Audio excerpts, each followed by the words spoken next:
Salam sejahtera tuan-tuan dan puan-puan yang dihormati dan dikasihi sekalian. Siapa sebenarnya pengkhianat dalam UMNO, kata Noh Omar? Tan Sri Noh Omar yang baru dipecat daripada UMNO menegaskan bahawa beliau bukan seorang pengkhianat kepada parti. Sebaliknya, bekas ahli Parlimen Tanjung Karang itu berkata beliau sudah mengikut keputusan yang ditetapkan parti, termasuklah melalui Perhimpunan Agung UMNO PAU, khususnya berkaitan dengan Noh Anwar Noh DAP. Saya ingin tahu siapakah yang dikatakan pengkhianat. Saya sahkan apa yang Tajuddin Rahman, bekas ahli MKT, Datuk Seri Tajuddin Abdul Rahman, pernah berkata bahawa terdapat 15 ahli parlimen yang menandatangani surat kepada yang di Pertuan Agong dan saya dalam kalangan 15 itu. Tetapi apabila diarahkan untuk memberi sokongan kepada Datuk Seri Anwar Ibrahim, saya tidak mahu tanda tangan. Dan kenapa saya tidak mahu sokong? Sebab PAU sudah buat keputusan Noh Anwar Noh DAP. Malah saya juga sokong keputusan MKT yang menarik sokongan kepada Tan Sri Muhyiddin Yassin. Jadi siapa melanggar keputusan PAU, siapa yang melanggar, dialah pengkhianat. Tetapi kita pula dituduh ketika ditemui selepas mesyuarat Majlis Kerja Tertinggi UMNO di sini. Terdahulu, MKT UMNO yang dipengerusikan Presiden Datuk Seri Dr. Ahmad Zahid Hamidi memecat keahlian Noh dan juga pengerusi Badan Perhubungan UMNO Selangor. Keputusan itu dibuat selepas Noh mencabar Ahmad Zahid supaya memecat keahliannya jurus daripada parti selepas MKT memutuskan untuk menggantung keahliannya selama 6 tahun.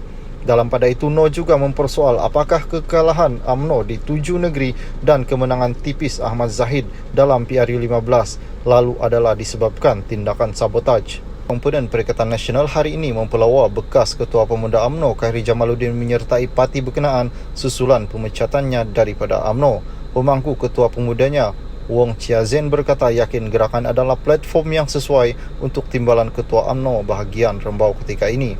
Kami mengalu-alukan kedatangan beliau sebagai ahli gerakan, walaupun beliau pernah memainkan isu perkauman kononnya mengundi Melayu di Pulau Pinang, tidak memberi perhatian yang cukup semasa masih lagi pemuda. Kami sanggup memaafkannya.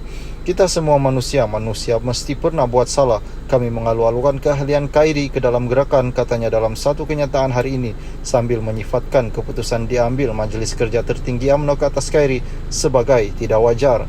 Chia Zen berkata Khairi ahli politik yang berkaliber dan berjaya memberi tekanan kepada lawannya ketika bertanding mewakili UMNO dan Barisan Nasional di kerusi Parlimen Sungai Buloh pada PRU 15 yang lalu.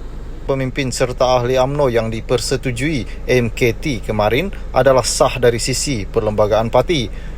Ketua Penerangan UMNO Isham Jalil berkata rujukan dengan peguam mendapati perlembagaan UMNO menyatakan proses pemecatan atau penggantungan ahli hanya perlu dirujuk kepada MKT.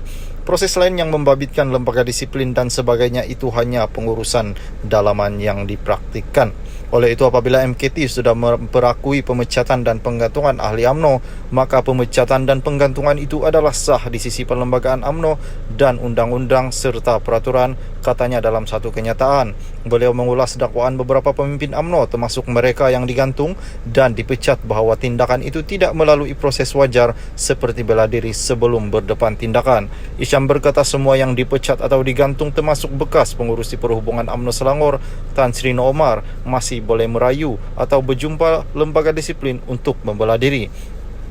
Noh boleh berjumpa dengan lembaga disiplin seperti tarik asal jemputan, iaitu 30 Januari.